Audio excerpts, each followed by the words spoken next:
أعوذ بالله من الشيطان الرجيم. بسم الله الرحمن الرحيم. الحمد لله رب العالمين، والصلاة والسلام على رسولنا محمد وعلى آله وأولاده وأزواجه وأصحابه وأتباعه أجمعين. سبحانك لا علم لنا إلا ما علمتنا إنك أنت العليم الحكيم.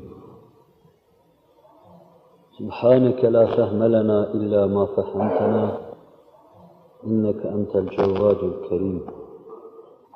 رب اشرح لي صدري ويسر لي أمري واحلل عقدة من لساني يفقه قولي وأفوض أمري إلى الله إن الله بصير بالعباد. اللهم صل وسلم وبارك على سيدنا محمد وعلى آله عدد كمال الله وكما يليق بكماله. بسم الله الرحمن الرحيم. الله نور السماوات والأرض مثل نوره كمشكاة فيها مصباح، المصباح في زجاجة، الزجاجة كأنها كوكب دري يوقد من شجرة مباركة زيتونة لا شرقية ولا غربية يكاد زيتها يضيء ولو لم تمسس نار، نور على نور، يهدي الله لنوره من يشاء ويضرب الله الأمثال للناس. إلى آخر الآية. صدق الله العظيم وبلغنا رسوله النبي الهاشمي الكريم. Ya İlahel Alemin, her halükarda tevfikat-ı Sübhaniyeni bizlere yar eyle. Kalplerimizi iman ve Kur'an nuru ile münevver eyle. Bizi senden uzaklaştıran kötü alışkanlıklarımızdan, itiyatlarımızdan halas eyle. Ülfetten, ünsiyetten, duygusuzluktan, hissizlikten halas eyle. Nefsin, şeytanın ve bütün azdırıcı, saptırıcı amillerin şerrinden bizleri masum ve mahfuz eyle. Zat-ı akdesine, azametine uygun anlamaya bizleri muvaffak eyle. Feyzi akdesinle kalplerimizi münevver eyle. Bu hava içinde yaşamaya muvaffak kılıp, öylece ölmeyi cümleye müyesser eyle. Ve o haliyle de haşr-ı neşr olmayı tevfikat-ı Sübhaniyen ile bizlere müyesser eyle. Amin. Hürmeti seyyidil mürselin. Velhamdülillahi Rabbil alemin. Muhterem Müslümanlar, 2 hafta üst üste İslam din adına terk ettiğimiz şeylerin bizlere kaybettirdiği hususu arz etmeye çalıştım. Bunları takdim ederken kendime göre bir maksat gütmüştüm. İslam'ın şuuruna, imanın şuuruna varılmadığı müddetçe İslam'dan çok defa çok tavizler verilir. İslam adına verdiğimiz her taviz, İslami hayattan, dünya saadetinden ve dolayısıyla ahiret saadetinden de çok şey kaybetmemize vesile olur. Terk eden terk edilir. Dönenden dönülür. Ellerini gevşeten, bırakan bırakılır. Rahmetin yüzüne bakmayanın rahmet yüzüne bakmaz. Fert Allah'a müteveccihse Allah ona müteveccihtir. Aile Allah'ın istediği istikamette yaşıyorsa Allah o ailenin içindedir. Rahmeti ilahi o aileyle beraberdir. Bir millet Allah'ın yolunda Allah'a müteveccihse Allah inayetiyle o milleti destekler, zahir olur. Fert Allah'ı terk ederse terk edilir. Ailenin içinde Allah'a ait manalar yoksa o aile metruktur. Bir millet Allah'a ait şeylere bağlı değilse zebildir o millet. Başkalarının kapısının önünde dilenci ve kıyamete kadar da sergerdan olacaktır. Ahiretinin husran olduğunu ifade zahid olur. O ferdin, o ailenin, o milletin ahireti de husrandır sözü zahid olur. 5 asırdan beri tedricen 500 milyon İslam dünyası yavaş yavaş Allah'ı terk etti. Kabe'de tevaf ederken Allah'ı terk etti. Müzdelife'de yatarken Allah'ı terk etti. Şeytanı taşlarken Allah'ı terk etti. Sakal bırakırken Allah'ı terk etti. Mescitte Allah'ı terk etti ve millet terk edildi. Rahmet aleyhinde yağar. Fırtına aleyhinde eser. Siyasi fırtına da aleyhinde eser. Siyasi de aleyhinde fırtına estirir. Dünya da aleyhinde fırtına olur, esmeye başlar. Çünkü göklerde onun için hüsnü kabul yok.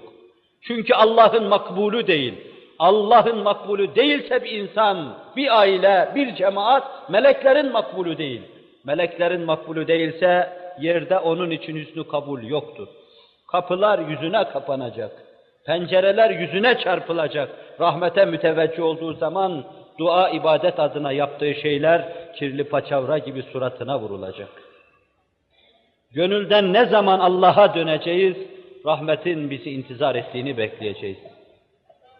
İşte bunu diyebilmek için ve hareket edeceğimiz ufka, hareket edeceğimiz çıkışı tayin ve tespit etmek için bunları arz etmiştim. Bunların sonunda lüzum hissedersem, Cenab-ı Hak murat buyurursa, bu dersleri temdit etmeyi düşünüyorum demiştim ama sarf-ı nazar ettim. Tevhid delillerine bir mukaddeme arz ettikten sonra inşallahü teala önümüzdeki derslerde onları anlayışım seviyesinde size arz etmeye çalışacağım. Cenab-ı Hak'tan da siz de ben de hepimiz dua edelim. Ben diyeyim ki Allah'ım ben seni anlatırken, sana ait delaili anlatırken benim anlatışım, benim ifade tarzım içinde kalplerde hüsnü kabul değil de mevzuun azametine göre kalplerde hüsnü kabul ihsan eyle. Asıl bu meseleyi kökünden halledebilecek asara, delaile, okumaya, düşünmeye bir vesile kıl. Biz buradaki işaretle, remizlerle meseleyi kökünden halledebileceğimiz vadiye teveccüh edelim. Siz kendiniz için de aynen söylediğimiz sözler başımızın üzerinden geçmesin Allah'ım. Kalbimize uğradığı zaman marifet adına bir şeyler bıraksın Allah'ım. Mescide geliş gidişimiz boş olmasın Allah'ım. Her yeni teveccüh bir yeni teveccühe aşk ve şevk uyarsın kalbimizde Allah'ım. Secdemiz huzurlu olsun, şevkli olsun. Arkadan gelecek secdelere mukaddeme olsun. Sana külli kulluğa ve bu kullukta külli şuura bir başlangıç olsun Allah'ım. Size böyle deyin. Yatarken böyle deyin. Gece kalktığınız zaman böyle deyin. Sabah dışarıya çıkarken böyle deyin. Dünya adına, hayat adına ne derseniz deyiniz, onların semeresi pek cüz'i olacaktır. Ukba adına, marifeti ilahi hesabına, Allah namına söyleyeceğiniz bu sözler yığın yığın, tınas tınas size uhrevi semerat hasıl edecektir inşallahü teala. Allah bizi perişan etmesin. Allah'a ait şeyler güzel anlatılmasa bile, anlatamasak bile, güzel dinleyemesek bile tatlıdır Allah'a ait olduğundan ötürü. Allah kainatı kendisini anlatsın diye yaratmış.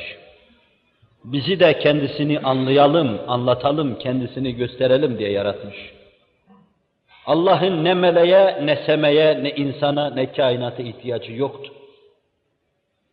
Binefsihi kelamı vardı, kendi kendine konuşurdu Allah. Hiç lüzum yoktu bize.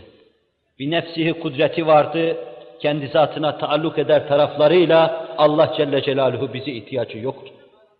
İlmi vardı keza, sem'i vardı keza, basarı vardı keza.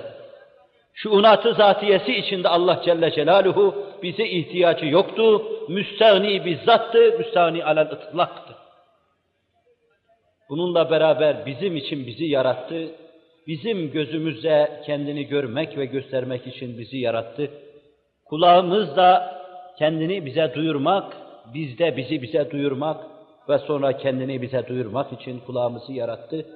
İnsan olarak bizi yarattı, şuur verdi, kendisini bilelim, ona erelim diye. İhtiyaçsız olan Allah Celle Celaluhu bizimle, kainatla, Kur'an'la ve insanların mükemmeli olan peygamberlerle, onların diliyle ve haliyle kendisini konuşturuyor. Kendine ait ayatı dile getiriyor. Her şey çıkardığı tarrakalarla, tatlı seslerle, adeta bir senfonizmadaki tatlı musiki gibi Allah'ı anlatıyor Celle Celaluhu. Cenab-ı Hak çeşitli dillerle kendisini bize anlatırmasına mukabil, kalbimizde mahkes halk eylesin de anlayalım. Söylenen sözler kalpte mahkes bulmazsa, akseder de taşa çarpmış gibi geriye giderse, körler sağırlar gibi yaşamış, o hal üzerine de ölmüş oluruz. Öyleyse bu vadide anlatılacak şeyler, seviyemizin bazen fevkinde, bazen dununda olabilir. Bazen efkâr-ı teşviş edici şeyler söylenmiş olabilir. Ama maksat mualla olduğundan, Allah olduğundan Celle Celaluhu, onun hatırı için kemali dikkat ve ehemmiyetle dinleme mecburiyetinde olduğumuzu bilelim. Yalnız o delaile girmeden size bir iki hususu arz etmede fayda mülahaz ediyorum. Bu benim aklıma gelen dertler, söylendiği zaman duyduğum, üzerine eğildiğim dertler, daha başkalarının bu kabil duyduğu şeyler var ise şayet, onlar da başka şekilde mesele yapılabilir, üzerlerinde durulabilir. Kadimden beri bütün kafirler, Cenab-ı Hakk'ı inkar eden bütün mülhitler, duyguları sahasına giren şeyleri kabul edip, duygu sahasına girmeyen şeyleri reddetmişlerdir. Dünkü kafirle bugünkü kafir arasında temel meselede fark yoktur. Gözümle gördüğümü kabul ederim, görmediğimi kabul etmem. Elimle yakalayabilirsem kabul ederim, yoksa reddederim. Kulaklarımla sesini duyarsam, kendi kulaklarımla sesini duyarsam kabul ederim. Yoksa bende hüsnü kabul görmez o talep, o istek, o emir. Bu sözleri alın, asırları aşın, 2000 sene, 3000 sene ötesine gidin. Hz. İsa'dan evvel Epikür'ün aynı şeyleri söylediğini, Demokrit'in aynı şeyleri söylediğini, bu asrın mülhitlerinin aynı şeyleri söylediklerini göreceksiniz. Esas iş küfürden geldiği için, gönüldeki küfürden neban ettiği için, gönlünde küfür bulunan herkesin dili aynı şeye tercüman olacaktır. Bütün dünyada. Çünkü mesele küfre tercüman olmaktır. Gözümle görmediğim şeyi kabul etmiyorum. Allah'ı gözümüzle görmediğimize göre kabul etmenin manası yoktur. Allah'ı elimizle tutamadığımıza göre kabul etmek manasızdır. Sesini bizzat ve kendi kendimize kulağımızda duymadığımızdan ötürü onu kabul etmenin de manası yoktur gibi çok korkunç, efkarı bulandırıcı, insanın kalbine acip şeyler getiren bu dalalet fikri, küfür fikri dünyanın her yerinde, çeşitli devirlerde aynı şekilde hüküm ferma olmuştur. Bu esasen bir bakıma mantıki gibi görünür. Fakat mantıksızlık mantığıdır bu. Esasen mantıksızlık mantığıdır. Evvela şunu arz edeyim, biz mevcudiyetine inandığımız her şeyi görmüyor ve elimizde de yakalamıyoruz. Nice mevcudiyetine inandığımız şeyler vardır ki onlar bizim irade ve imkan dairemizin dışındadır. Nice şeyler vardır ki mevcudiyetine inandığımız halde bir kere hayatta yüzünü görmemişizdir onların. Küreleri birbirine bağlayan bir cazibe kanunu vardır. Halbuki ortada cazibe kanununun ne eseri vardır ne de semeri vardır. Ama biz böyle bir cazibe kanunundan bahsederiz, hem laboratuvara getirilmiş gibi bahsederiz. Vardır deriz. Amerika'yı gözümüzde görmediğimiz halde kabul ettiğimiz gibi cazibe kanunu da kabul ederiz. Cisimlerin birbirinden bir kaçma kanunu vardır, dafia diyoruz buna. Eskiler anil merkez diyorlardı. Bu kanunun da mevcudiyetini gözümüze görmediğimiz halde kabul ediyoruz. Mıknatıs kuvvetini, gücünü görüyoruz. Demir demiri çekiyor, cisim cisimi çekiyor. Fakat ortadaki bu çeken şey nedir bunu bilemiyoruz. Bir kısım hesaplar filan yapıyoruz. Bu cisimde şu vardır, bunda şu vardır fakat bütün bunlar sadece vakî anlatmadan ibarettir. Dikkat buyurun. Meselenin halli değildir. Küre-i arz niye cisimleri çeker? Tayyare neden yukarıya doğru zor kalkar? İnsan neden acaba tüy gibi yukarılara doğru kalkamaz? Bütün bunların izahı değildir yer çekimi meselesi. Vakîi anlatmaktır. Su içtiğim zaman susuzluğum gidiyor. Neden? Suya ihtiyacım vardı, içtim de ondan. Mesele izah değildir bu. Vakîi anlatmaktır. Yani çok defa tecrübe ettim. İçim yandığı zaman su içtim ve sonra gördüm ki susuzluğum gitti. Vakîi anlatmaktır bu. Bu dinsizlik demagojisi, dinsizlik aldatmasıdır. Eskiler buna muhalata derlerdi. Demek oluyor ki gözümüzle görmediğimiz çok şeyi kabul ediyoruz. Neden kabul ediyoruz? Aklımızla, gözümüzle gördüğümüz şeylerin terkibini yapıyoruz. Bu cisim bunu çekiyor, bu cisim tarafından çekiliyor. Arada bir kanun mevcudiyetine varıyoruz, cüz'iyatta araştırıyor. Sonra aklımızda diyoruz demek bizim göremediğimiz bir kanun var ki bunu çekiyor diyoruz. Elektronu hiç görmüyoruz, nötronu da görmüyoruz. Ama atomun mevcudiyetine inanıyor ve çekirdeğin etrafında elektronların baş döndürücü süratle döndüğünü kabul ediyoruz. Niye onu kabul ediyorsun da bunu kabul etmiyorsun? Atom maddecinin sermayesidir. Laboratuvara onu götürür, her şeyi ona bağlar. Her şeyi maddeye irca eder. Bununla beraber kadim ve cedid bütün kafirler bu büyük mağlata ile gözümüzle görmediğimiz şeyi kabul etmeyiz iddiasında ısrar etmektedirler. Akıl ayrı bir meseleyi arz ediyorum. İnsanlığa ait büyük meseleleri halledebilecek kapasitede değildir. Fakat akıl bir alettir. Arz ettiğim gibi bu meseleleri müşahede neticesinde bir kısım kanunlar çıkarabilir. Şöyle diyeyim, duyguların insana kazandırdığı şeylerin terkibini yapa yapa hakikata ulaştırır insanı akıl.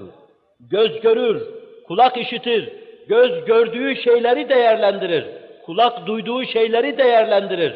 Akıl hakem olur, bu meselelerden bir netice çıkarır ve hakikata ulaşır. İşte aklın vazifesi budur. Ve biz Celle Celaluhu zat-ı bari hakkında gözümüzün gördüğü, kulağımızın duyduğu, hissiyatımızın mahsettiği meseleleri değerlendirmek suretiyle aklın hakemliğine veriyoruz. Akla diyoruz ki değerlendir bunu. Gözün gördüğü her şeyde kainatta, insanda ve insanın simasında, insan sözünde ve insan sesinde, insan gözünün ve kulağının değerlendirdiği manalar aklın eline geldiği zaman akıl bu muammanın altından bunları yaratan Allah'tır hükmüyle çıkıyor. Maddeci büyük mağlatasıyla gözüyle görmediği şeyi reddetmesine mukabil delail-i akliye, delail-i katiye ile inşallahü teala bundan sonraki tedrisatımızda bu delilleri peyderpey görmeye çalışacağız. Daha belki derslerde arz ettiğim gibi bu derslerde arz etmede fayda mülahaza ediyorum.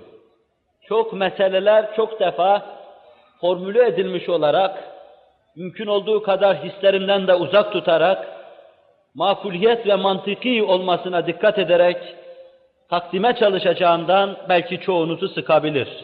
Fakat sabırla inşallahü teala, teenniyle dinlersek, benim nefsimin bu kabil derslere ihtiyacı olduğu gibi, benim gibi nefis taşıyanın da ihtiyacı vardır. İmanımızın rüsuh bulduğu nispette İslam'a sahip çıkacağız. Hakikatini de arz etmiş olayım. İmanımızı kuvvetlendirmesi, kuvvetlendirebilmesi bakımından haiz-i ehemmiyettir. Tekrarda fayda mülahaz ediyorum. Meseleyi hislere bağlamanın bir yanlışlık olduğunu biraz sonra arz edeceğim.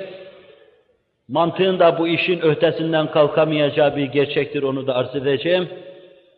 Hissin de alet olduğunu, mantığın da, aklın da alet olduğunu, onu da arz etmeye çalışacağım. Neyin neye yaradığını dikkat buyurun bilemeyen, neyin neye yaradığını bilemediğinden yerinde kullanamayan insan, bir muhalatadan, bir yanlışlıktan, bir aldatmadan, başka bir yanlışa, başka bir aldatmaya gider. Rus astronotu Küre-i arzın etrafında füzesiyle bir döndü mü dönmedi mi, geriye geldiği zaman ben Allah'a rastlamadım. Korkunç iftirasında alabildiğine mantıksızlık mantığını ifadede bulundu. Ben Allah'ı göremedim dedi. Sanki bütün kainatı elinde, kabzayı tasarrufunda, kudretinde tutan Allah Celle Celaluhu, küre-i arzın etrafında balon şeklinde bir yerde bulunuyor da, o oraları dolaştı, göremedi, göremediğini inkar adına, ilhat adına televizyonla, radyoyla bütün dünyaya ilan etti.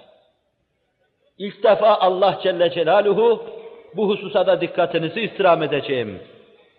Allah olduğu için görünmez. Allah, Allah olduğu için görünmez. Çünkü Allah bütün kainatı kabzayı tasarrufunda tutuyor. Sizin üzerinde yaşadığınız küre-i arz, Allah'ın mülküyle mukayese yapılacak olursa, sizin vücudunuzdaki atomların mikron hesaplarıyla milyarda biri dahi olmaz sizin küre-i arz. Sizin kürenizle beraber, kalbinizle beraber bütün cihanı elinde tutan Allah'ı Celle Celaluhu, kürenin bir tarafında bir sandalye koymuş üzerinde oturuyor. Tahayyül etmek, bu ancak Veseniye devrinden kalma safsatanın ifadesidir. Ancak buna putperestlik devrinde, ilmin mantığın olmadığı devirde inanılırdı. Biz diyoruz ki Allah Celle Celaluhu şu nizam alüt kainatı elinde tutuyor. Öyleyse o bir yerde olmaz. Saniyen, Allah'ın madde olduğunu kim söylemiş ki sen onu görme iddiasına kalkışasın? Allah maddeden münezzehtir. Allah cevher değildir. Allah arez değildir. Allah aklımıza gelen her şeyden başkadır. 3. İnsanın görmesi ancak binde 6 nispetindedir. Kızıl ötesi, mor ötesi şeyleri görür insan. Binde 994 görmemektedir insan görülebilen şeyleri. Sen ne zaman binde 1000'i görürsün, o zaman ben Allah'ı görmüyorum sözünün bir değeri olabilir. Binde 6'yı, binde 5'i gördüğün nispette Allah'ı göremiyorum iddiası çok korkunç bir yalandır. Allah'a karşı söylenen bir yalandır. Bu mesele ne kadar mantıksız olursa olsun, siz de şahit oldunuz, daha nice defa şahit olacaksınız kendi memleketinizde de. Muallim çocukların karşısına dikildi, dikilmekte ve dikilecek. Beni görüyor musunuz? Tahtayı görüyor musunuz? Sandalyeyi görüyor musunuz? Elimdeki minnacık kalemi görüyor musunuz? Görüyoruz. Neden görüyorsunuz? Çünkü bunlar var. Allah'ı görüyor musunuz? Hayır. Neden görmüyorsunuz? Öyleyse yok. Bugün söyleniyor, dün söylenmişti. Dün o sözü duyanlar bugün anarşist oldu. Yarının anarşistleri de bugün bu sözü dinleyenler olacaktır. Sen kendine gelip bu mağlatanın karşısına Kur'an mantığıyla, Resulullah mantığıyla çıkmazsan, daha nice mantıksızlıklar o mekteplerde söylenecek, o radyoda ilan edilecek, o televizyonda sen istesen de, istemesen de sana, hanımına ve çocuğuna dinlettirilecek. Bu mantıksızlık mantığından kurtulmanın bir yolu var. Allah'ın bize ihsan ettiği varlığı, Cenab-ı Hakk'ın bize ihsan ettiği idraki ve Cenab-ı Hakk'ın bize lütfettiği, sofra gibi önümüze serdiği küre-i arzı ve bütün kainatı kitap varakları gibi çevirmek, çevirdikçe çevirmek, Allah'a ait asarı tespit etmek, mantık hakemliğiyle Allah vardır hükmüne varmak. Bunu birinci prensip olarak, birinci iş olarak evde işlemeyi vazife olarak tercih etmek. Çoluk çocuğu anlatmayı vazife bilmek, hanıma anlatmayı vazife bilmek ve millet içinde arı gibi kaynaşmak, bu hakikatin neşrine çalışmak. Küfre götürücü sebepler ilim değildir, fikir değildir, akıl değildir, mantık değildir. Küfrün temelinde mantıksızlık vardır. Küfrün temelinde ilimsizlik vardır, üniversitede olsa bile. Küfrün temelinde cehalet vardır, küfrün temelinde akılsızlık vardır. Bu noktadan çıkış yaparak, daha evvelki derslerde arz etmiştim, ilavesiyle veya eksiltmesiyle aynı şeyleri arzda fayda mülahaz ediyor. İnsanları küfre iten amiller var, bunların bilinmesinde fayda mülahaz ediyorum. Cehalet en birinci amildir. Yeryüzünde 500 milyon Allah'tan uzaklaşmış cemaatin uzaklaşmasına vesile olan amil, bu cemaatin cehaletidir. Bu cemaat Kur'an'ını bilmiyor. Bu cemaat neyin Allah'ı anlattığını bilmiyor. Bu cemaat peygamberini de tanımıyor. Ali Veli gibi inkılapçı bir şahıs olarak tanıyor peygamberini. Bu cemaati idlal eden ve kısmi küllisini küfre atan cehaletidir. Kafir olan kimseyi küfre atan da cehalettir. Bu cehaletin ne türlü bir cehalet olduğunu cehaletin sonunda arza çalışacağım. Kur'an وَمِنَ النَّاسِ مَنْ يُجَادِلُ فِي اللّٰهِ بِغَيْرِ عِلْمٍ وَلَا هُدًى وَلَا كِتَابٍ مُنِيرٍ. İnsanlardan öyleleri vardır ki mücadelesini, diyalektiğini ilimsizlikle, cehaletle yapar. İlimsizdir, cehalet içindedir. يُجَادِلُ فِي اللّٰهِ بِغَيْرِ عِلْمٍ وَلَا هُدًى. Hidayette de değildir. Prensiplere bağlı bir kısım prensiplerle de oraya gelmemiştir. O ona bağlı mantıki prensiplerle de oraya gelmemiştir. Dikkat buyurursanız, bugün ilmin temeline koymak istedikleri şeyler sadece faraziye ve nazariyelerden ibarettir. İnsan olmuş, arz edeceğim onu yeri geldiği zaman. Suyun kenarında meydana gelmiş, bilmiş hatırınıza koyun. Sonra solucan olmuş. Kim görmüş bunu böyle olduğunu? Hangi ilmi kaideye dayıyorsun? Sonra kaplumbağa olmuş, sonra o olmuş, sonra bu olmuş, sonra kainatı idare eden bu insan çıkıvermiş Hudayi Nabit gibi. Böylesine mantıksızlık olamaz. İnsan gibi acip bir muamma, çok esaslı mantıki kaidelere dayatılmadıktan sonra insanı anlatmak demek değildir bu. Mışlarla büyük hakikat anlatılamaz. Rüzgar esmiş falan olmuş da ışık meydana gelmiş.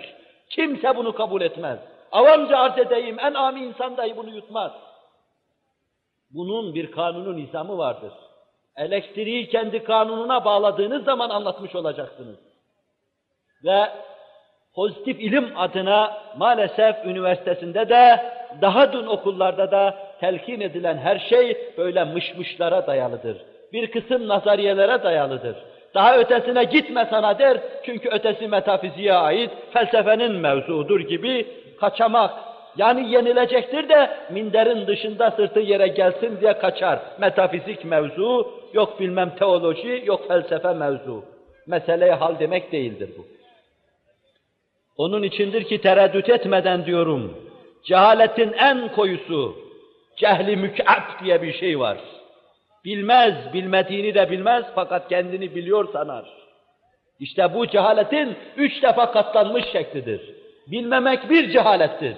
Bilmediğini de bilmemek 2. derecede cehalettir. Kendini biliyor sanma 3. derecede cehalettir. Birincisine cehli basit denir, ikincisine cehli mürekkep denir, üçüncüsüne cehli mük'ab denir. Allah Celle Celaluhu kainatı lerzeye getiren tarrakalarla kendisini anlatırken buna göz kapama elbette cehalettir. Küfre karşı konuşurken gayzımdan dolayı cemaat beni mahsur görsün, küfür o kadar hor ve hakirdir. وَقَالَ الَّذ۪ينَ لَا يَعْلَمُونَ لَوْلَا يُكَلِّمُنَ اللّٰهُ اَوْ تَأْت۪ينَ آيَةً كَذَٰلِكَ قَالَ الَّذ۪ينَ مِنْ قَبْلِهِمْ مِثْلَ قَوْلِهِمْ تَشَابَهَتْ قُلُوبُهُمْ قَدْ بَيَّنَّ الْآيَاتِ لِقَوْمٍ يُوقِنُونَ صَدَقَ اللّٰهُ الْعَظِيمُ. O bilmeyen cahiller var ya, derler ki لَوْلَا يُكَلِّمُنَ اللّٰهُ. Peygamberle Allah konuşuyor, bizimle de konuşsa da mevcudiyetini bilsek ya, dünkü cahilin sözü, bugünkü cahil aynı şeyi söylüyor. Bakın Kur'an ne diyor? اَوْ تَأْتِينَ آيَةً. Veya bize bir ayet gelse, gök başımıza aşağıya inse, yer yukarıya doğru çıksa, şak şak olsa yarılsa, ay parçalansa, elden sular akıverse, ağacın bitmesi, meyvenin olması, camidin üzerinde tatlılığın, halavetin meydana gelmesi, bir çekirdeğin koskoca ağacı omuzlayıp taşıması, tarihçeyi hayatını içinde saklaması, yağmurun bir ölçüyle yağması, denizlerin tebahuru, bütün bunlar her birisi birer ayet iken o hala ayet arıyor. Siması bir ayet iken, mevcudiyeti Allah'ın varlığına bir mucize iken, hala bir ayet arıyor. Bir ayet inse ya diyor, لَوْلَا يُكَلِّمُنَ اللّٰهُ اَوْ تَأْتِينَ ayet. Ya Allah bizimle konuşsun, ben varım desin bize veya bir ayet göndersin. كَذَٰلِكَ قَالَ الَّذ۪ينَ مِنْ قَبْلِهِمْ. Bunlardan evvel, 20. asrın kafirlerinden evvel, daha evvelki kafirler de aynı şeyi söylemişlerdi. مِثْلَ قَوْلِهِمْ. Tıpkı onların sözü gibi. تَشَابَهَتْ قُلُوبُهُمْ. Kalpleri birbirine ne kadar benziyor. Meseleye girerken bir hususa dikkatinizi rica etmiştim. Şahıslar meselesi değildir. Kimin kalbine küfür girerse aynı şeyi ötecektir o. Teşâbehet kulûbuhum diyor, teşâbehet elsinetuhum demiyor, teşâbehet efkâruhum demiyor. Kalpleri ne kadar da birbirine benziyor. Epikür'ün kalbi, Demokrit'in kalbi, Marx'ın kalbi ne kadar da birbirine benziyor. قَدْ بَيَّنَّ الْآيَاتِ لِقَوْمٍ يُوقِنُونَ. Buna tarih psikolojisi desek sezadır. Allah Celle Celaluhu ayetlerini böyle açık bize takdim ediyor. O günle bugün arasında münasebet kurmamızı istiyor. Ve küfür hep aynı menbaadan çıktığını bize hatırlatıyor. Ve temelinde büyük bir şey vardır, o da cehalettir. Allah cehalet denen bu yüz karasından ümmeti Muhammed'i kurtarsın. Marifeti sübhaniyesine ulaştırsın. Bunu şu husustan dolayı ısrarla üzerinde durdum, arz ettim. Bazı kimseler, Allah'ı inkar eden kimselerin ilmi ve irfanı karşısında kendilerinde eziklik hissederler. Bunlar bu kadar okudukları halde nasıl olur da yanılırlar, nasıl olur da aldanırlar? Meseleye temelinden girmeyen herkes aldanabilir. Bir hususa dikkatinizi istirham edeceğim. Şu elektriğin nasıl bir santralda veya bir trafoda veya bir barajda meydana geldiğini, ya suyun gücüyle veya benzin gücüyle elektriğin nasıl meydana geldiğini eğer bilmiyorsanız, onu sadece şuradaki hatlarda ve şuradaki lambalarda araştırır, karıştırırsanız çok yanlış zanlara kapılırsınız. Doğru izah edemezsiniz. O meseleyi anlatırken daima gülünç duruma düşersiniz. İşte ilim adamı dahi olsa meseleyi böyle ortadan aldığı için gülünç duruma düşüyor. Bu meselenin temeli sağlam bir esasa dayanmazsa mesele anlatılmış değildir. Bu hatlar birbirine bağlı da ışık ondan meydana geliyor. Al hatları birbirine bağla, gelsin ışık meydana. Gelmeyecektir. Temel ister, temelinde sağlam bir şey ister. İşte bundan ötürü cehalet diyoruz. Ve Kur'an bu cehaleti anlatırken şöyle ferman ediyor. يَعْلَمُونَ ظَاهِرًا مِنَ الْحَيَاةِ الدُّنْيَا وَهُمْ عَنِ الْآخِرَةِ هُمْ غَافِلُونَ. Onlar zahiren dünya hayatında, dikkat buyurun, sadece ufuklarında tezahür eden şeyleri bilirler. Ama ahireti bilmezler. Yani sonra gelecek şeyi bilmezler. Onlar sadece dört ayaklı canlılar gibi nazarlarına arz edilen gözlerinin karşısındaki kareyi bilirler. Daha evvelde şeritte bir kare varmış, daha sonra da varmış. Bu üçünün toplamı şu manayı ifade edermiş, bunu idrak edemezler. يَعْلَمُونَ ظَاهِرًا مِنَ الْحَيَاةِ الدُّنْيَا وَهُمْ عَنِ الْآخِرَةِ هُمْ غَافِلُونَ وَكَأَيٍّ مِّنْ آيَةٍ فِي السَّمَاوَاتِ وَالْأَرْضِ يَمُرُّونَ عَلَيْهَا وَهُمْ أَنْهَا مُعْرِضُونَ. Gökte ve yerde nice ayetler vardır. Onlar onlara basar geçerler, uğrar geçerler de yüzlerini çevirirler. Her şey Allah'tır, her şey Muhammedur Resulullah'tır sallallahu aleyhi ve sellem. Ama onlar Mahmud gibi gözlerini yumup geçtiklerinden ötürü göremeyecek ve anlayamayacaklar. İşte cehalet dediğimiz şey de budur. İnsanları inhiraf ettiren, küfre atan amillerden bir tanesi de hevadır ve hevanın tevlid ettiği inhiraftır.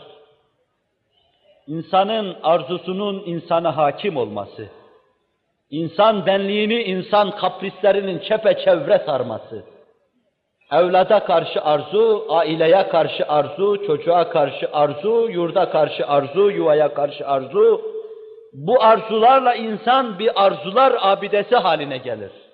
Ve sonra bu arzuları aşamadığından yolda kalır, Allah'a ulaşamaz. Heva insanı boğar. Kalla bel tuhibbunel acile ve tezerunel ahire. Kur'an diyor, hayır hayır diyor. Peşin size verilen lezzetleri tercih ettiniz, ahireti unuttunuz, terk ettiniz. اَرَأَيْتَ مَنِ اتَّخَذَ اِلَٰهَهُ هَوَاهُ Hevasını ilah edinen o adama bakmıyor musun? Arzuları mabudu olmuştur onun. Arzuları hesabına durmadan boğuşuyor, durmadan çırpınıyor. Böyle bir insan başını kaldırıp kainatın tebessüm eden simasına bakamaz ki Allah'ı görsün. Kendi içine dönemez ki Allah'ı görsün. Hadiseleri değerlendiremez ki Allah'ı görsün. O midesine indireceği şeyin kavgası arkasındadır. O sinesine basacağı şeyin kavgası arkasındadır. O kendisine refah kazandıracak şeyleri elde etmenin kavgası peşindedir. Evet, heva ve heves insanı inhiraf ettirici büyük amillerdendir. Kur'an-ı Kerim yine şagaletna emvaluna ve ahluna diyor. Bizi ailemiz ve evlatlarımız alıkoydular, meşgul ettiler. Haktan, hakikattan alıkoydular. Meseleyi umumileştirirsek Allah'tan alıkoydular demek suretiyle hevanın ve hevesin insanı inhiraf ettirdiğini görüyoruz. Yine Kur'an-ı Kerim diyor: زُيِّنَ لِلنَّاسُ حُبُّ الشَّهَوَاتِ مِنَ النِّسَاءِ وَالْبَنِينَ وَالْقَنَاطِيرِ الْمُقَنْطَرَةِ مِنَ الذَّهَبِ وَالْفِضَّةِ وَالْخَيْلِ الْمُسَوَّمَةِ وَالْأَنْعَامِ وَالْحَرْثِ ذَٰلِكَ مَتَاعُ الْحَيَاةِ الدُّنْيَا وَاللّٰهُ عِنْدَهُ حُسْنُ الْمَآبِ İnsanlara çok süslü görünüyor. Kadınlar, evlatlar, yığın yığın paralar, atlar ve bugünkü manasıyla taksiler, villalar, apartmanlar, lüks hayat, debdebe alayış, onlara çok süslü ve zinetli göründüğünden insanlar boğuluyorlar. O zinet ve debdebe karşısında boğuluyor, hakikati göremiyorlar. Evet, bu hevadır. Bu hevadır ki insanlara mabud olmuş. Bu hevadır ki insanların aklını çelmiş. Bu hevadır ki insanları Allah'tan alıkoymuş. Ve bunun neticesinde korkunç inhiraf olur. Allah'ı binlerce delillerle ona anlatsanız, işte bu noktadan çıkış yapıp inhiraf ettiği için ona anlatamayacaksınız. Firavun gibi ya Haman ibnili serhan lealli ebluğul esbab esbabes semavati feattali'a ila ilahi Musa ve inni leazunnuhu kâziba diyecektir. Hiç akla mantıka gelmeyen şeylerle kendi kendine avutmaya çalışacaktır. Bana yüksek bir kule yap da yukarılara doğru çıkayım tıpkı Gagarin gibi. Bakayım oralarda küre-i arzın etrafında Allah var mı? Ben öyle sanıyorum ki Musa beni aldatıyor, yalan söylüyor. Ben onu yalancı sanıyorum. Allah'tan bahsediyor, inhirafında bulunacaktır. Bugünün insanı aynı noktadan çıkış yapmış, hevai nefsine uymuş, pek çok günah etmiş, Mevla'nın huzuruna gelmek ağır geliyor, pek çok feraizi terk etmiş, kalbinde lekeler hasıl olmuş, Allah'ın huzuruna gelmek ağır geliyor ve böyle vahiy delilleri değerlendirerek inhiraf ediyor, Allah'a karşı geliyor. Hevamız inhiraf hasıl etmiştir. Hevasına mağlup olanların hevası inhiraf hasıl etmiş ve bugünkü insanlık bu hale gelmiştir. Cenab-ı Hak hevai nefsimize uymadan da bizleri masum ve mahfuz buyursun. Bu meseleyi tamik etmek de mümkün. Daha çok şey söylemek mümkün fakat diğer hususları arza zaman kalmayacağı için üzerlerine basıp geçiyorum. Cenab-ı Hak söylenen az şeyde samimiyet ve ihlasla beraber çok tesir halk eylemek, kudreti dahilindedir, halk eylesin. İnsanları küfre iten amillerden bir diğeri de kibir ve inatıdır insanın. Mütekebbir, müstahni davranan niceleri vardır ki, bu müstahni davranmaları neticesinde küfrün gayyasına tepetaklak gitmişlerdir. Kibriya Cenab-ı Hakk'ın ridasıdır. El-azametu izari vel-kibriyâ'u ridâi buyuruyor kutsi hadisinde. Büyüklük benim şiarımdır, sıfatımdır diyor. Başkası büyük olursa ters taraftan işe girmiş olur, yanlış bir yola girmiş olur. Şeytan bu yanlış yola girdiği için rahmeti ilahiden mahrum kalmıştır. Eba vestekbera ve kâne minel kâfirin Kur'an ferman etmektedir. Suçu şudur, o baş kaldırdı, Adem'i hor ve hakir gördü, kendisini de kibirli gördü, büyük gördü. Vestekbera. Ne oldu sonra? Ve kâne minel kâfirin. O zaten kafirlerdendi, belki de bu suretle kafir oldu, kafirler içine girdi. Evet, kibir insanı küfre atan amillerden bir tanesidir. Yine Kur'an ferman ediyor. وَقَالَ الَّذ۪ينَ لَا يَرْجُونَ لِقَاءَنَا لَوْلَا أُنْزِلَ عَلَيْنَا الْمَلَائِكَةُ اَوْ نَرَى رَبَّنَا لَقَدْ اسْتَكْبَرُوا فِي أَنْفُسِهِمْ وَعَتَوْا عُتُوًّا كَب۪يرًا Sadakallahul azim. O Allah'ın huzuruna çıkmayı ummayanlar, iyi kötü her şeyden hesaba çekileceklerini düşünmeyenler, hayatı dünya sananlar ve dünyada istedikleri gibi yaşayanlar, kibirlenenler, böbürlenenler. لَوْلَا اُنْزِلَ عَلَيْنَا الْمَلَائِكَةُ Melekler bize inseydi ya, niye Araplar içinden bir insan bize peygamber gönderildi? Neden Ebu Talib'in yetimi gönderildi? Niye babasız, anasız bir insanı bize musallat etti? Diyorlardı. Ya melek indirilseydi ya onun yerine, bize Allah'ın emirlerini anlatan melek olsaydı ya, kibir nasıl konuşturuyor insanı? Nasıl Nur-u Ahmediye'den mahrum ettiriyor?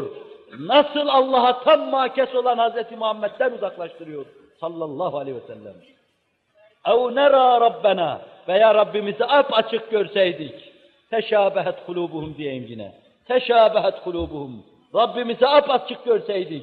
Görmüyoruz, nasıl inanalım diyorlardı.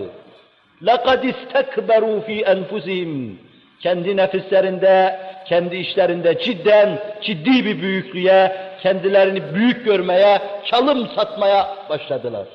وَعَتَوْ عُتُوًّا كَب۪يرًا Ve sonra da çok büyük, baş döndürücü bir şımarıklığa, baş kaldırmaya, insanları hor hakir görme havası içine girdiler. Anlaşılıyor ki, kibir denen hastalık, insanı neticede küfür denen ölüme götürüyor.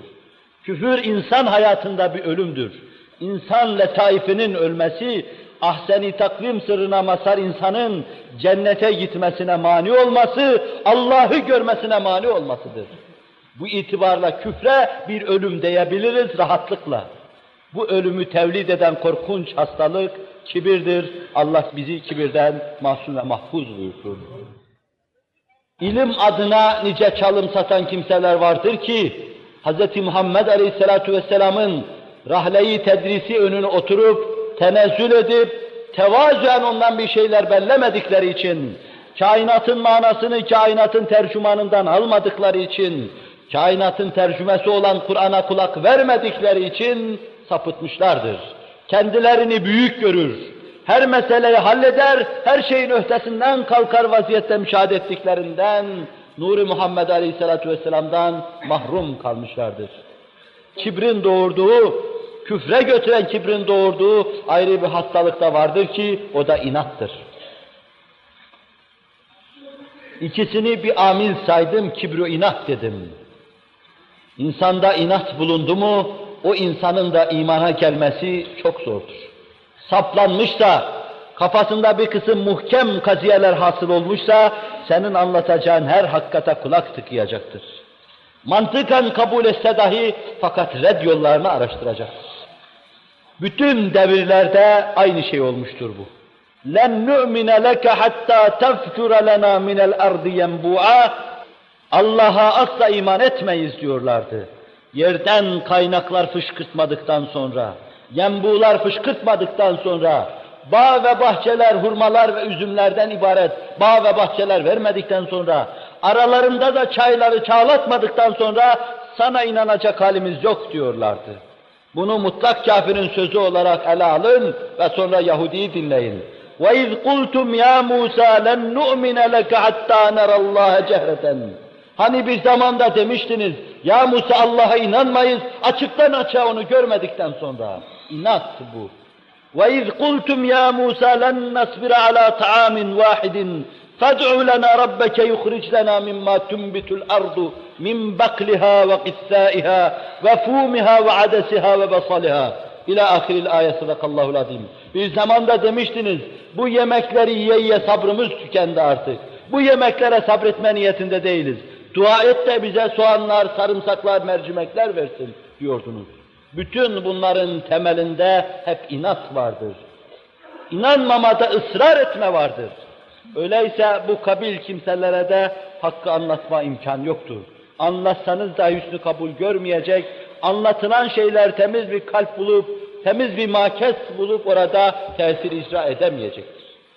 Cenab-ı Hak bizi inattan da muhafaza buyursun. Küfre badi, insanı imandan mahrum eden, kalbi bir rahatsızlık da haddi tecavüz etme, haksızlık yapma manasına zulümdür. Zulmü şiar edinen insan, bugün değilse yarın imandan, imanın nurundan mahrum kalacaktır. Haddini tecavüz eden, halka ve hakka karşı taaddada bulunan insan, bugün olmazsa yarın imandan ve imanın envarından mahrum kalacaktır. Bugün olmasa yarın olacaktır. Hak ve halk ikisini de diyorum. Halka zulmeden de, hakkın hukukuna riayet etmeyen, o hududu tecavüz eden de, ikisi de zulüm yaptıklarından, ikisini de Allah Celle Celaluhu yaptıkları bu şeyle adım adım küfre doğru itiyor, neticede gidip küfre incirar edecektir. İnnellezîne keferû ve zalemû lem yekunillâhu liyağfire lehum ve lâ liyehdiyehum tariqan illa tariqa cehennem halidîne fîhâ ebedâ. Kur'an-ı Kerim'de kafirlerin cehennemde ebediyen kalacaklarına dair 3 ayet varsa biri budur. Küfrettiler, sonra da zulüm yaptılar, haddi tecavüz ettiler, taaddada bulundular, had bilmemezlik haline girdiler. Lem yekunillahu liyağfire lehum. Allah onları mağfiret edecek değildir. Bu öyle bir cinayettir ki haklarında mağfiret hakkını kaybettirmiştir onlara. وَلَا لِيَهْدِيَهُمْ. Allah onları doğru bir yola hidayet edecek de değildir. İlla tarika cehennem, bir yol var onlara, o da cehenneme giden yoldur. Küfür yoludur. اَعْمَلُوا كُلُّمْ müyesser. Amel edin, herkes neticede nereye girecekse onun yolundadır. Zulüm yapıyorsa cehennemin yolundadır. Kibir içindeyse cehennemin yolundadır. Hevai nefsine esir ise cehennemin yolundadır. Gaflet içindeyse cehennemin yolundadır. Cehalet içindeyse cehennemin yolundadır. Herkes neticede nereye gidecekse onun yolunda, o yolun erkanını yaşamaktadır. Efendimiz sallallahu aleyhi ve selleme İsrailoğullarının taaddasını anlatırken, senin ümmetinin senden istediğinden daha büyüğünü istemişlerdi. Demişlerdi ki, sen bize Allah'ı göster de inanmış olalım. فَأَخَذَتْهُمُ السَّاعِقَةُ بِظُلْمِهِمْ. Sonra da ayet diyor ki, saika, başlarında patlayacak büyük bela, kendilerini mahveden musibet, onların tepelerinde çaktı, bu onların zulmünden ötürüydü. Zulmü, küfre götürücü bir amil olarak görüyoruz. Devlet tebasına zulmederse, hükümet erkanı tebasına zulmederse, devletin reisi millete zulmederse, millet kendi kendine zulmederse, millet ahfadına zulmederse, çoluk çocuğuna zulmederse, onların hukukunu nazarı itibarı almazsa, o milletin başında çakacak saikalar hazır demektir. O milletin başında patlayacak belalar, musibetler hazır demektir. O milleti Allah küfre de iter. Büyük bir gaflet, aile efradı görmeme, gözetmeme, ciddi kontrol yapamama, büyük bir taadda ve tecavüz olduğundan Allah bugünkü başı bozukları, serseri ve sergerdanları bütün alemi İslam'a musallat etti. Gelecek nesillerin de bunlara bağlı gelişmesini, oluşmasını arzu etmiyorsanız, zulmü terk ediniz, haddinizi biliniz, hukuku ilahiye tecavüzden titreyiniz. Titreyelim, Allah kalplerimize ürperme ve titreme ihsan eylesin. Küfre itici amillerden birisi de insanın hiç gerekmediği halde, gerekmediği yerden korkusudur. Nicelerini korku dinden çıkarmıştır. Ve nicelerini korku küfrü hoş görmeye zorlamıştır. Nice kimseler vardır dininden taviz vermiş, bilememiş zavallı, küfür adına attığı her adım neticede kendisini küfrü mutlaka götürmüştür. Niceleri makamını kaybetme endişesiyle kafire taviz vermiş, küfre ait şeyleri hoş görmüştür korkusundan. Sineğin ısırmasından kaçmış ama yılanın ağzına girmiştir. Bir kafirden korkmuş, en büyük kafir ve düşmanı olan şeytanın ağzına girmiştir. Nefsin kucağına düşmüştür. Halbuki en büyük düşman insanın nefsi ve şeytanıdır. Halk arasında meşhur şekliyle "Âdâ aduvike nefsükelleti beyne cenbeyk." Allah Resulü'nün ifade tarzıyla "Âdâ âdâike nefsükelleti beyne cenbeyk." Senin düşmanların en büyüğü, canını alacak, kanını emecek düşmanın senin nefsin ve şeytanındır. Ona karşı müteyakkız ol. O bir düşmandan korkmuş, sinekten kaçmış, yılanın ağzına girmiştir. Çok hak ve hakikati bu uğurda feda etmiştir. Şeriata ait, dine ait nice meseleleri feda etmiştir. Sadece dünyada yaşayabilmek için. Allah Resulü devrinde de vardı bu kabil. Daha önceki devirlerde de vardı.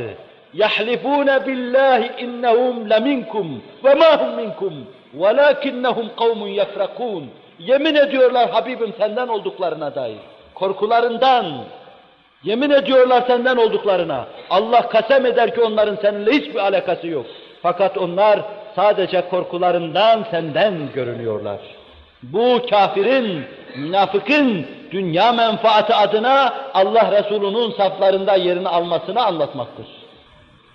Bunun aksine gelince mümin, bütün dünya aleyhinde taşhidat yapsa, gözünü kırpmadan, tereddüt etmeden hasbunallahu ve ni'mel vekil diyor. اَلَّذ۪ينَ قَالَ لَهُمُ النَّاسِ اِنَّ النَّاسَ قَدْ جَمَعُوا لَكُمْ فَاخْشَوْهُمْ فَزَادَهُمْ اِيمَانًا وَقَالُوا حَسْبُنَا اللّٰهُ وَنِعْمَ الْوَكِيلِ. Dediler ki bütün alem sizin aleyhinizde entikalar çeviriyor. Sizin için komplolar kuruyorlar. Sizi tuzağa düşürmek istiyorlar. Hazırlanmışlar, tenkil edecekler sizi. فَخْشَوْهُمْ Korkuttular onları. Bütün bu dedikodu, bütün bu söylentiler, bütün bu ihafeler sadece onların imanını artırır. وَقَالُوا حَسْبُنَا اللّٰهُ وَنِعْمَ الْوَكِيلِ. İmanı artan nedir? Allah bize kafidir, el verir yeter, o ne güzel vekildir. Ali veli değil, vekaletini Allah'a veren insan çok sağlam bir yere dayanmıştır. Allah bize kafidir, o ne güzel vekildir. Evet, Cenab-ı Hak bizi inşallahü teala bu korku vartasında da muhafaza buyursun, bu yolla küfre düşmekten korusun. Hz. Musa'nın karşısında dize gelen sehara, sihirbazlar, Firavun tarafından tehdit ediliyorlardı. İnnehu lekebirukumul-lezî allemakumus-sihr فَلَاُقَطِّعَنَّ اَيْدِيَكُمْ وَاَرْجُلَكُمْ مِنْ خِلَافٍ وَلَاُصَلِّبَنَّكُمْ ف۪ي جُذُوعِ النَّخْلِ وَلَتَعْلَمُنَّ اَيُّنَ اَشَدُّ عَذَابًا وَاَبْقَى. Bu sizin büyüğünüz ve benden izin almadan siz ona uyuyorsunuz diyordu. Hz. Musa'ya uyduklarından, iman ettiklerinden ötürü. Firavun kibriyle kendini ilah görüyordu. Yeryüzünde tek sultan sahibi görüyordu. Sihirbazlar büyük hakikat karşısında dize gelip amenna bi rabbil alemin deyince küfür şımarttı, çıldırttı onu. Bana sormadan nasıl Müslüman oluyorsunuz diyordu. Allah bizi yaratırken sana sormadı ki biz ona iman ederken sana soralım. Ben de sizi ellerinizden ayaklarınızdan çaprazvari keseceğim. Sonra hurma ağaçlarını asacağım. Göreceksiniz kimin kime azabı daha şiddetli olduğunu. Biraz evvel Firavun'un karşısında secde eden, iman ettikten sonra baş kaldıran o sihirbazlar hepsi bir ağızdan şöyle diyorlardı. Kur'an bize onları takdir ve tebcil adı altında vaziyetlerini anlatıyor. Takdi ma ente kad, innema takdi hadihil hayatid dünya. İstediğini yapıver. Bir hükme varacaksın. Bizim hakkımızda bir hükmü infaz edeceksin. Bizi öldüreceksin. Şu dünya hayatını bitirirsin. Takdi ma ente kad, innema takdi hadihil hayatid dünya. Sen sadece şu dünya hayatını hitame erdirirsin. Ebedi sermedi ahiret hayatı var. Cemali ba kemali var. O cemalin cilve endaz cilveleri olan cennet var. Cennette Allah'ın nimetleri var. Diyorlardı. Korkmayan, sadece Allah'tan korkan, kalbine o duyguyu yerleştiren, imanda sebat ediyor, inhiraftan korunmuş oluyor. Korkan, hayatı dünya hayatı sayan, dünya hayatına bütün benliğiyle bağlanan, içine gömülen bir insan, o hayatı kaybetmemek için bazen bir kurbağadan korkuyor, sırtlanın ağzına giriyor, bazen sinekten kaçıyor, yılan tarafından sokuluyor. Çok cüz'i şeyleri kaybetmeme hevesi bahanesiyle çok büyük şeyleri kaybediyor. Allah bu inhiraftan da bizleri masum ve mahfuz buyursun. Kısaca arz ettiğim şeyleri takdim edeyim. İnsanı küfre iten amillerden biri cehalet, bilgisizliktir. İmana götüren şeyin ne olduğunu arz edeceğim. İkincisi, insanın hevası ve hevanın hasıl ettiği inhirafı, sapmasıdır. Füze buradan aya doğru gönderilirken, saptırıcı ciddi bir amil onu saptırırsa, aya gideyim derken güneşin etrafında dönmeye başlar, orada bir mahrek çizmeye başlar. Bazen çok kuvvetli amiller, senin isteğin ve arzun hilafına seni saptırır, farkına varamazsın. Heva sende inhiraf hasıl eder, Allah'a kulluk yapacağın yerde nefsine kul olursun. Saptıran amillerden bir tanesi kibir ve inattır. Her birerleri teker teker küfre götürücü kuvvetli amildir. Ve bir diğeri de zulümdür. Haddini bilmeme, hukukullah'a tecavüz etme, insanların hakkını hiçe sayma.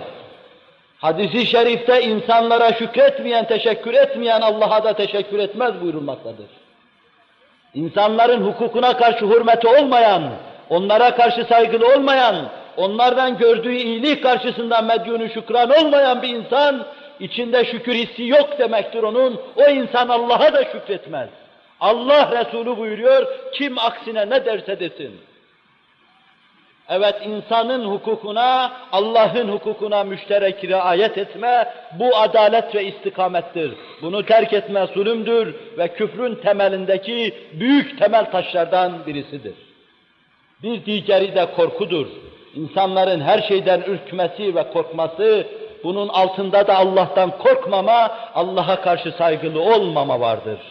Makamın gitmesinden korkma, mevkiin gitmesinden korkma, servetin gitmesinden korkma, dünyanın gitmesinden korkma vardır. Ceza amelin cinsinden geldiği için Allah korktuğu şeyleri insanların başına musallat etmiştir. Allah'tan korkmayıp başka şeylerden korkanların elinden Allah her şeyi almış, korktukları şeyleri başlarına ters çevirmiştir. Bütün bunlar küfre götürücü amillerdir. Vaktin müsaadesi olmamakla beraber 2-3 cümleyle imana götürücü sebepleri de arz edeyim. Bu iki meselenin mukayesesini yaparken ilim mi insanı Allah'tan uzaklaştırıyor yoksa cehalet mi görmüş olalım. Bir batılı düşünür, az ilim insanı imansız yapar, çok ilim insanı Allah'a bağlar.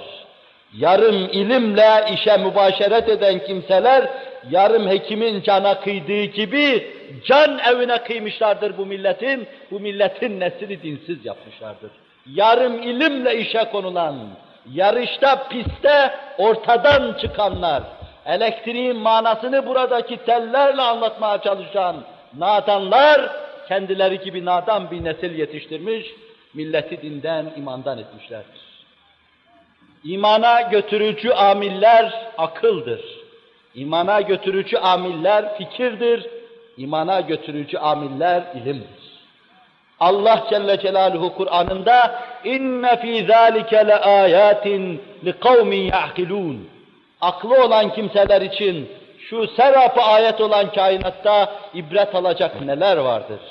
İnsanın simasında, gözünün yapılışında, burnunun yerine yerleştirilmesinde, kulaklarının muntazam şuralara konmasında ve vücudun kıvamında mükemmel şekilde bulunmasında ayetler vardır ama aklı olanlar için. Aklını kullanan istifade edecektir. Bundan anlaşılıyor ki Kur'an ve İslam meseleleri akla havale ediyor. Aklın muhakemesi altına veriyor. Demek oluyor ki akıl insanı Allah'a götürücü bir amildir. El verir ki insan onun sırtına binsin, gözüyle gördüğü şeyleri akıl hakemliğiyle güzel değerlendirmiş olsun.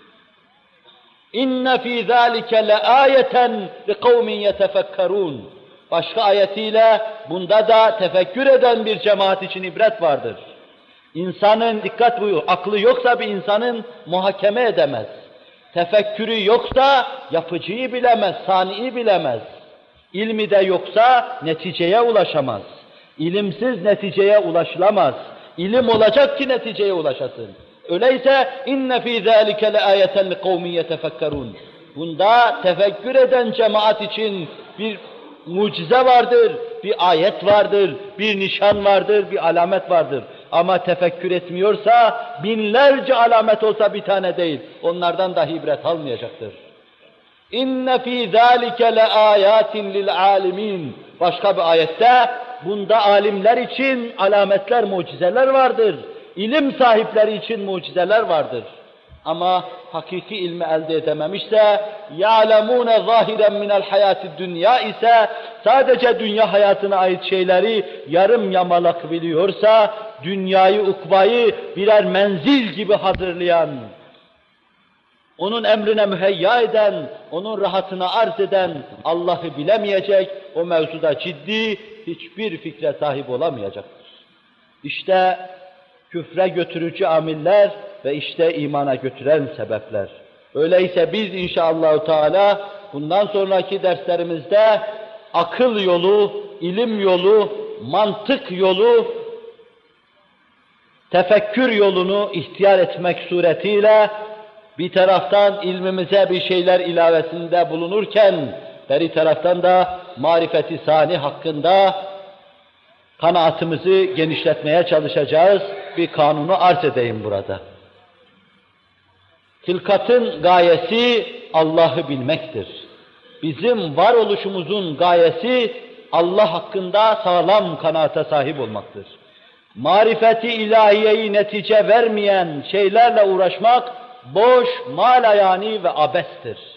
Neticede iş Allah marifetine gidip dayanmıyorsa onunla uğraşmak da boş ve abestir. Bu noktadan da çıkış yaparak şu hususu arz edeyim. İslam meseleyi bu şekilde ele alırsa, Kur'an bize böyle anlatırsa, Resulü sallallahu aleyhi ve sellem bugüne tercüman olursa bundan şu netice çıkar. İslam bir taraftan insanları ümit kaynağı olan, saadet kaynağı olan, itminan kaynağı olan Allah'a iman ufkuna götürüyor. Beri tarafta götürdüğü yolda demet demet insana marifet kazandırıyor.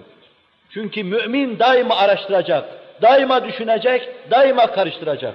Atomlar alemine girecek, atomların o süratli hareketinde, çekirdekle elektronlar arasındaki mesafede, mesafenin ölçülü oluşunda ve bunun güneş sisteminin küçük bir minyatürü bulunmasında ibretler, hikmetler araştıracak, dalgalar içine girecek, iyonlaşmalar içine girecek, hepsinde Allah marifetine ait bir şeylerle dönecek ve dönerken de coşacak.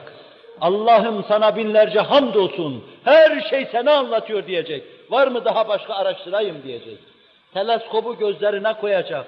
Allah'ın ayatını yıldızların simalarında seyretmeye çalışacak. Dev cüsseleriyle kaçan, saat ola kaçan nebulozlarda seyretmeye çalışacak. Güneş sisteminin baş döndürücü dönmesi altında seyretmeye çalışacak. Demet demet marifetlerle dönecek. Tıpkı bir arı gibi güneşin yüzüne konacak bir çiçek alacak. Ayın simasına konacak ayrı bir şey alacak. İnsanın simasına konup ayrı bir şey alacak. Tekrar yine dönecek, tekrar gidecek, tekrar gelecek. Coşkun bir heyecanla, alabildiğini aşkla ve şevkle hem ilmini artıracak hem de marifeti saniye bu çalışması medar olacak.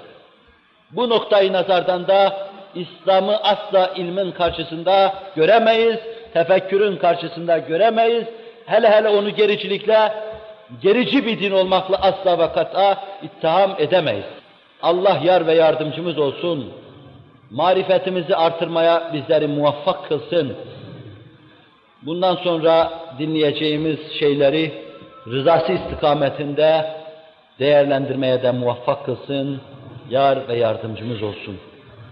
Şu hususları da arz etmeyi düşünmüştüm ama artık önümüzdeki derste öyleyse kalbimizi nelerden temizleyelim ve öyleyse bizi Allah'a götüren yollar nelerdir onları bilelim diyecektim ama vakit müsait olmadığı için bu kadarlıkla bugün iktifa edelim. Önümüzdeki derste bıraktığımız yerden başlar. Allah yaşatır, getirirse yürütürüz inşallah Teala. Lillahi Teala'l Fatiha.